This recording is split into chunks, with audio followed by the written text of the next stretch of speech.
ক্ষোভের আগুনে জ্বলছে সন্দেশখালী। অশান্তি থামাতে 144 ধারা জারি প্রশাসনের। টহল দিচ্ছে পুলিশ। জমায়েত করলে গ্রেফতারের নির্দেশ। রাস্তাতেও নজরদারি।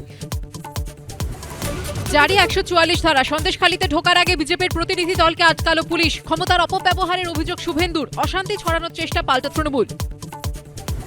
সন্দেশখালীতে বিজেপি কর্মীর বাড়ি ভাঙচুর, অভিযুক্ত তৃণমূল। পুলিশের সামনেই হামলার অভিযোগ। শিবু হাজরার পোল্ট্রি ফার্মে হামলায় অভিযুক্তর খোঁজে গেলে বাধা দেওয়ার পাল্টা অভিযোগ পুলিশের।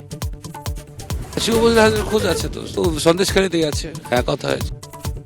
বিধায়ক জানেন শিবু হাজরার খোঁজ পাচ্ছে না পুলিশ। নেতার বিরুদ্ধে জনরোষে হামলা, গ্রেফতার 8। ফুঁসছে সন্দেশখালী। পরিস্থিতি নিয়ন্ত্রণে অবশেষে পুলিশের বিশাল বাহিনী। এলাকায় টহল র্যাফের। দোষীরা শাস্তি পাবে জানালো রাজ্য সরকার।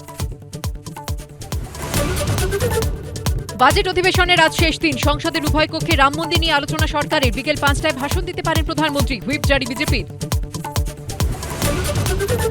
লোকসভা ভোটের আগে বাড়ছে পিএফ এর সুদ। 8.15% থেকে বেড়ে হচ্ছে 8.25%। 3 বছরের সর্বোচ্চ।